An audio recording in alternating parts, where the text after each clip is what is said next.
Começamos pela vitória do Corinthians sobre o Velo Clube por 2-1. Segundo jogo do Corinthians no campeonato, professor, segunda vitória por 2-1. Um time diferente. Se a gente pegar o time que começou contra o Bragantino, só tínhamos o Romero, o Kaká e o Donelli, né, de titulares. E aí eu te pergunto, se o time de hoje mostrou já ser melhor que o time da primeira rodada, claro, sempre com aquela análise do momento. Só 2 joguinhos, o recorte é pequeno ainda, né, prof? Boa noite. Boa noite, William, companheiros.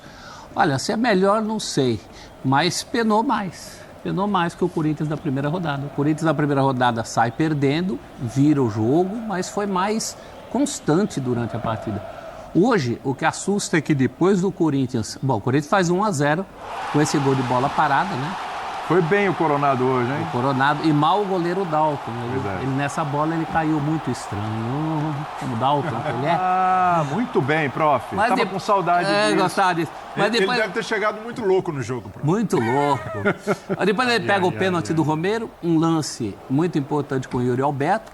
Na altura do jogo que o Velo empata, Misturou tudo. O empate já era merecido. Aquela altura o Velo começou melhor o segundo tempo. Mas depois, com as alterações, e aí o Thales Magno foi muito importante nessa história, né? O Igor Coronado estava cansado desde o primeiro tempo. O Corinthians acabou se superando, o que não é pouco para esse começo de ano, viu, William? Para aquele que acha que é pouco, o Corinthians tem 2 vitórias em 2 jogos, num momento do futebol brasileiro. Tá certo que alguns dos grandes clubes nem estão de corpo presente aqui, né? Principalmente os que estão nos Estados Unidos. Mas se você olhar aí nos estaduais, todos os grandes estão com muita dificuldade para pontuar nesse começo.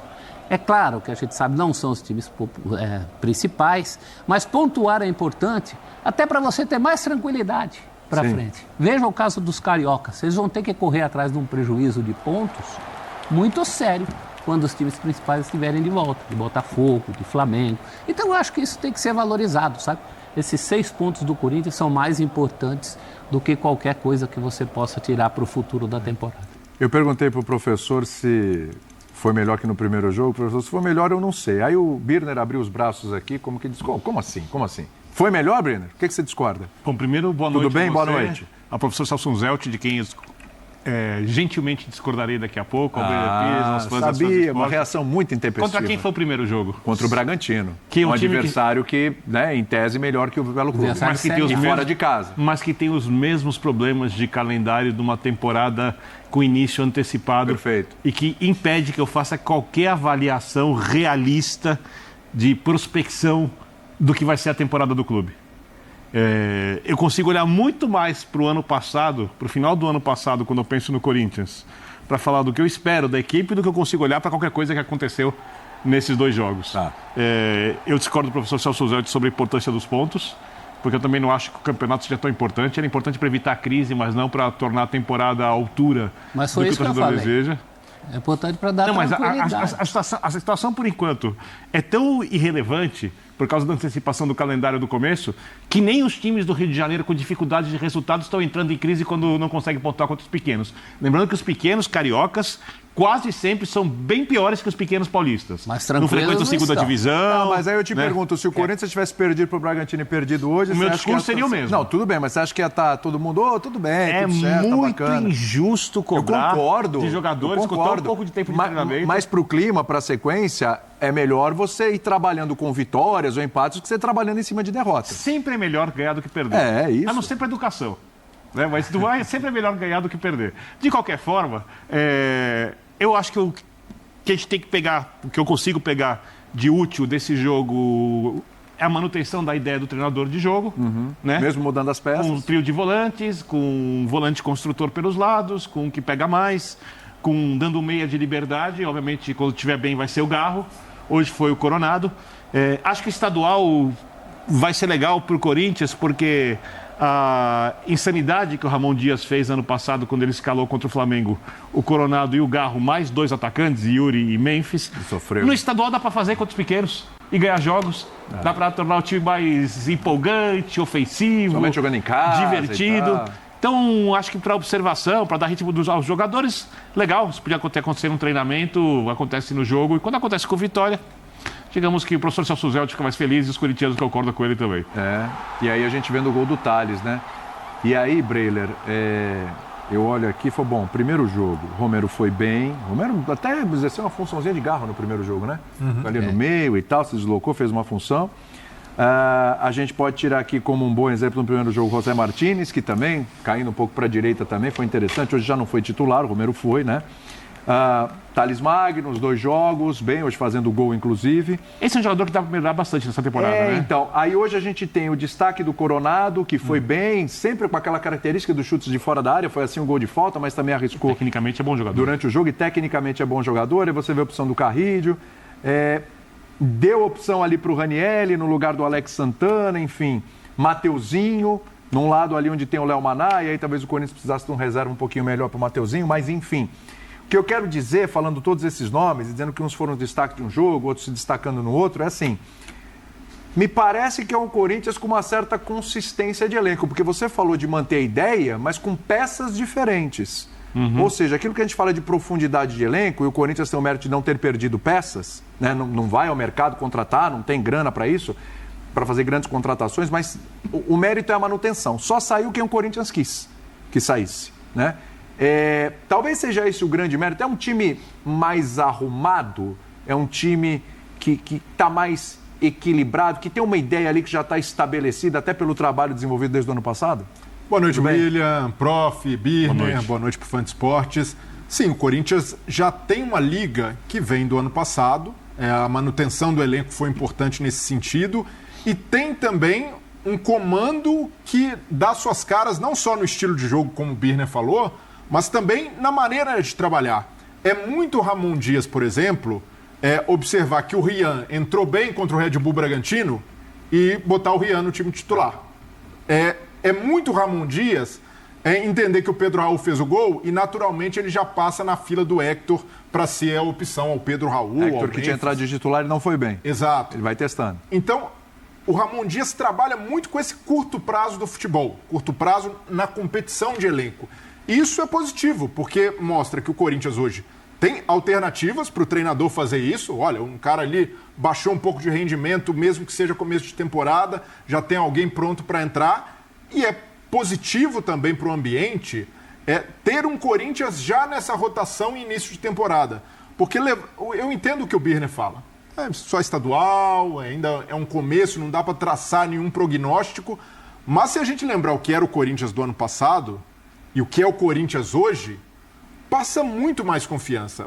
O Corinthians do ano passado sofreu 5 derrotas consecutivas. Eu espero que o Corinthians faça um estadual forte quando estiver mais bem preparado fisicamente, quando tiver o tempo necessário para isso, porque eu olho muito pro Corinthians do ano passado, não pelo que eu vi nesses 2 jogos, é isso que eu quis dizer. Exatamente. Eu seria muito injusto, da minha parte, fazer qualquer tipo de cobrança de desempenho para caras que se apresentaram há menos de 2 semanas. Mas se a gente falar em disputa por título, o Corinthians é um dos favoritos. Sem dúvida. O Corinthians entra como favorito com o Palmeiras e coloca o São Paulo no pacote também. O papel do William aqui tem 7 nominhos em destaque. 7 nominhos. Ano passado ele não punha 13. É verdade. Né? Primeiro porque o time tinha sido todo remontado. Agora também precisamos lembrar o seguinte, se o Corinthians tem uma sobra de arrumação do ano passado, é mais demérito do que mérito, porque correu atrás de um quase rebaixamento. Foi. É por isso que está nessa situação. Foi. Né? Então é uma situação, acho que Corinthians e Flamengo são os 2 times que tinham uma base, por caminhos diferentes. E no Paulista também, depois daquela sequência de 5 derrotas, saída do Mano, o papo era evitar rebaixamento. O risco era esse, acaba não se classificando para a fase de mata-mata, mas hoje é um Corinthians com muito mais consistência, com muito mais profundidade de elenco. Ainda algumas carências, as 2 laterais, embora Mateuzinho e Bidu tenham mantido o nível do ano passado, pensando em opção, eu não sei, por exemplo, se o Léo Maná consegue segurar esse batido como alternativa no lado direito. Citei, não sei se Palácios e Hugo vão suprir ali essa concorrência que o Ramon Dias quer ter. Quem tem 2 laterais consistentes no futebol brasileiro? Não, mas aliás, bem lembrado em Palácios, hein? Que a gente sempre esquece do Palácio, ele tá lá. Tá relacionado, estava como opção hoje. É isso aí, estava no banco. Pensando ali em quem vai ser a alternativa de fato, pode ser que ainda exista espaço nesse elenco para qualificar mais. Mas eu não imagino o Corinthians fazendo grandes movimentações de mercado, até porque o elenco que terminou ano passado já era muito interessante. Então, chegando o Garro, ganhando mais minutos, até o Pedro Raul se colocando presente outra vez para dar uma mudança de característica, Thales Magno, e assim, eu também não... O Pedro Raul vai ser uma super alternativa? Não vai, mas se a ideia é ter um centroavante de estatura, presença de área, para mudar cenário no segundo tempo, faz sentido ter no elenco. Sim. Para constar, mas não com a expectativa de outros tempos. Mas eu vejo titular. Eu vejo o Corinthians nessa esteira do ano passado, e aí já são 9 vitórias consecutivas, né, contando aquela sequência do final do ano, num caminho muito mais promissor. E aí a gente faz a ressalva a bastidor, que continua fervilhando. Aliás, amanhã o Conselho vai votar a história do impeachment, né? Então, mas a gente viu hoje 42 mil torcedores na Neoquímica Arena. E a gente sabe que a torcida do Corinthians é isso mesmo. O campeonato estadual, enche estádio. Mas o clima, o ambiente... era diferente, não era de começo de estadual, porque o extracampo pesa nesse sentido. A torcida do Corinthians abraçou o Augusto Melo não é porque confia cegamente nele, é porque o time deu resposta em campo. Sim. Única e exclusivamente por isso. E essa atmosfera pode fazer diferença para o Augusto Melo. O Augusto Melo hoje conta única e exclusivamente com o momento do time. E se o momento do time é positivo, começa o estadual mantendo a sequência do ano passado, ganhando as 2 primeiras, o time praticando um futebol de razoável para bom, dadas as circunstâncias de começo de temporada, isso para ele pode ser a pedra de salvação. Então, pensando no ambiente do Corinthians, que já foi tão mais conturbado, essa sequência de vitórias, esse momento positivo de time, de elenco, de comissão técnica, ajudam muito o extracampo a, quem sabe, arrefecer e para o Augusto Melo ser um respiro se ele conseguisse salvar desse processo de impeachment. É bom lembrar aí para o fã de esporte, ou para quem não sabe, né? A gente vai voltar já a falar do elenco, só rapidinho. Amanhã tem o Conselho amanhã, né? Vai chegar à conclusão se decreta o impeachment ou não do Augusto Melo. E aí, se ele for impeachmentado pelo Conselho, ele é afastado ato contínuo, ele já é afastado, mas ele não é afastado definitivamente, porque precisa o sócio, o associado do Corinthians aprovar. Aí vai ter uma votação do associado. Se o associado realmente aprovar, aí pronto, impeachment está, né, sacramentado. Se não, ele volta ao poder, tá? Mas a coisa já pode ser resolvida amanhã se ele não for impeachmentado. Mas acabou. Olha o clima para isso, William. Sim. Porque, primeiro, precisa passar pelo Conselho. Sim. A Gaviões, maior torcida do Corinthians, já convocou ali uma presença para fazer aquela pressão em favor do Augusto Melo na votação. Sim. O momento hiper positivo do time. Super. Então, até para os conselheiros, já coloca uma pulga atrás da orelha e nada a ver com o processo de impeachment, o mérito da acusação. A gente sabe que o que pesa, de fato, é o momento do time. E o momento do time hoje desaconselha um impeachment, porque o que o torcedor, o sócio, vai pensar friamente? Se sai o presidente, a gente corre o risco de ver esse processo que começou a dar certo desmoronar.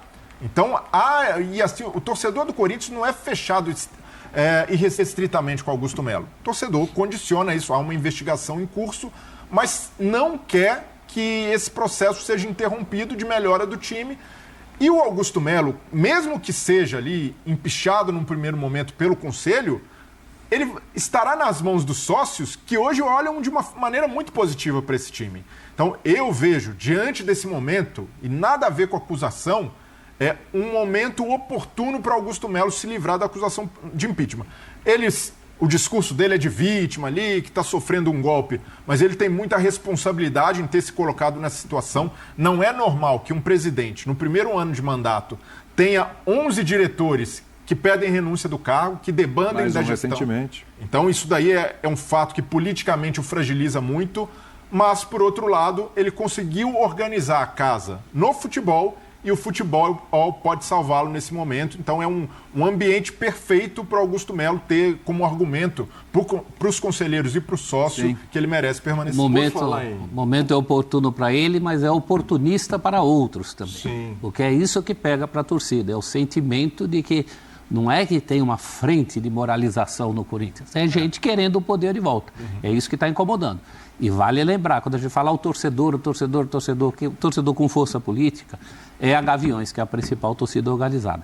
E a Gaviões já se manifestou dizendo que apoia o não golpe, como eles chamam nesse momento, mas que se aparecer coisa na justiça, aí eles se voltam contra a administração do Melo.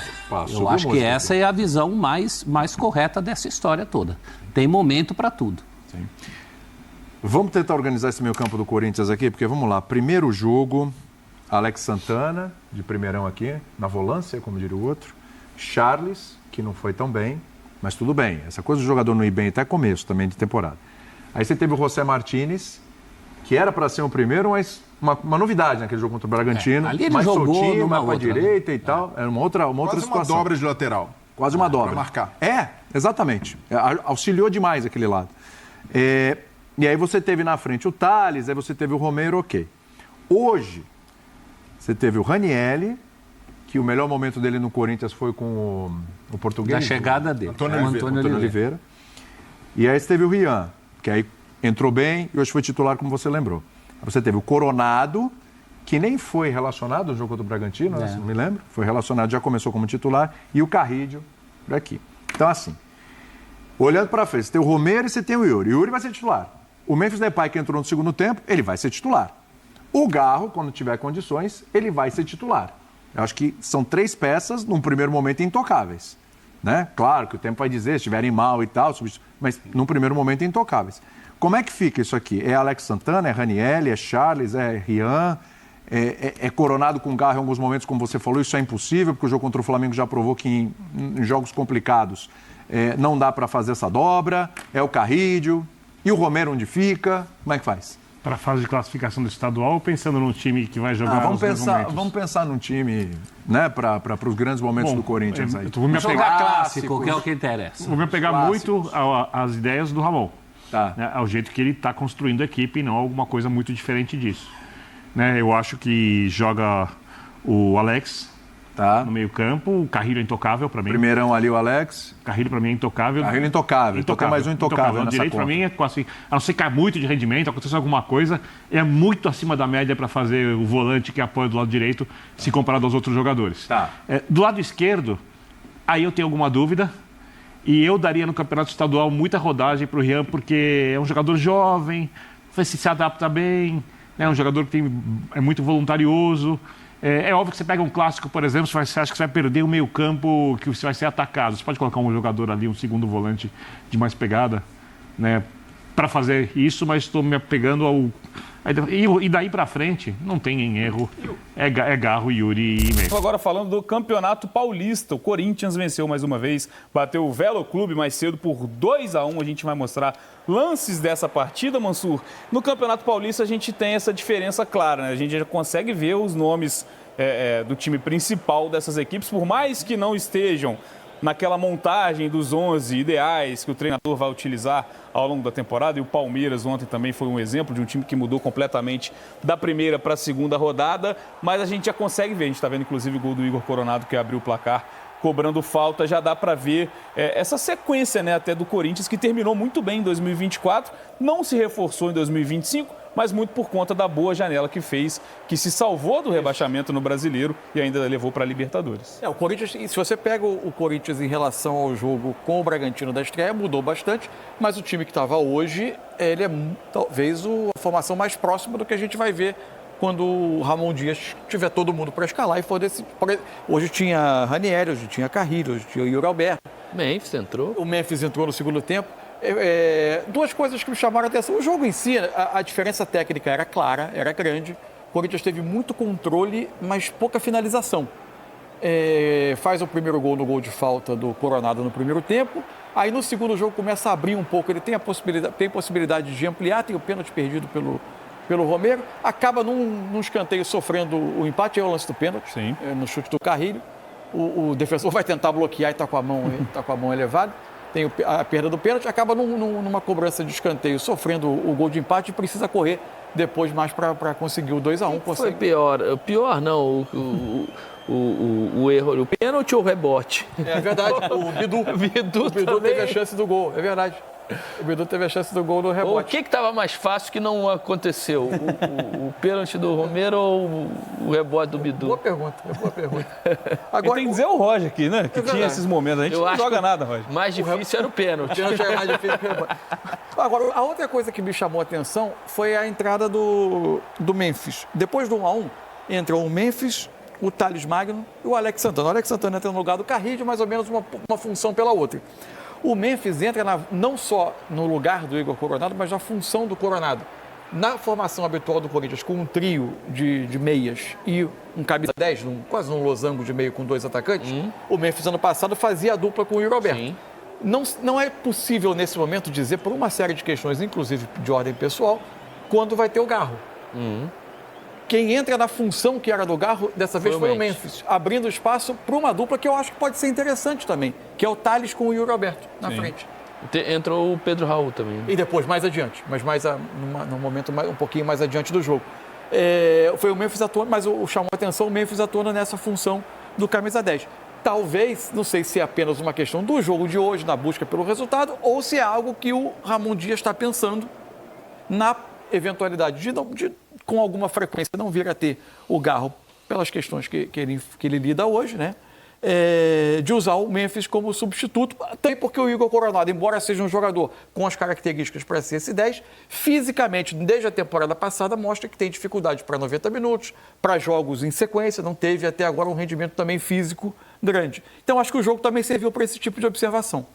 Dá para dizer, Roger, que o Corinthians nos últimos anos, se a gente pegar, não sei, um recorte de 5 anos, talvez seja o início mais animador, olhando para o elenco, para o time, até com base no que terminou 2024, se colocando mais uma prateleira de favoritismo, né? Que é um lugar, claro, que os grandes sempre se colocam no Campeonato Paulista. Mas acho que nos últimos anos o Corinthians ainda deixava para montar as equipes ao longo da temporada, enfim, tinha começos conturbados, não chega à final do Campeonato Paulista há algum tempo. Talvez 2025 seja esse ano mais animador, fazendo esse recorte mais recente? Então, mas não falo nem em relação ao início, eu acho que falo muito mais em relação ao final, né? De como esses atletas entregaram e de como eles conseguiram essa conexão coletiva numa reta final ali, depois que saíram das competições, né, de mata-mata, né, de Copa do Brasil e Sul-Americana, quando eles tiveram um pouquinho mais de recuperação, né, de um tempo para se recuperar entre um jogo e outro, eles conseguiram pelo menos entregar boas partidas e um coletivo também interessante. Eu acho que isso faz com que o torcedor corintiano ele pense um pouquinho além nessa temporada. Esses jogos, o primeiro contra o Bragantino, hoje, vale, como é que é o nome do time? Velo Clube, contra o Velo Clube. São só olhar para o escudo que é fácil de lembrar. É verdade. São parte da preparação, né? E aos poucos o Ramon vai poder ir encaixando aí, como a gente está falando. O Memphis entrou no segundo tempo, esse problema do Garro. O Hugo não jogou hoje. São jogadores importantes que vão entrar e vão só qualificar o time para esse Campeonato Paulista. Mas eu acho que o Corinthians entra, sim, com uma condição muito melhor do que entrou nas últimas temporadas, né? O Palmeiras está se reforçando, o São Paulo também se reforçando e o Corinthians, ele inicia com uma base já forte. O Corinthians sofreu no Paulista no ano passado. Sim, não se classificou. A perspectiva era muito ruim de temporada, né? É uma base que dá para pensar um pouquinho mais à frente do que ultimamente o Corinthians tem feito. Se você juntar as duas temporadas, se você juntar as duas temporadas, o Corinthians hoje ganhou o 10º dos seus últimos 11 jogos. Mostrando uma sequência, é muita coisa. A sequência do ano passado, inclusive, mudou o patamar do Corinthians para 2025, claro, em relação à disputa da Libertadores.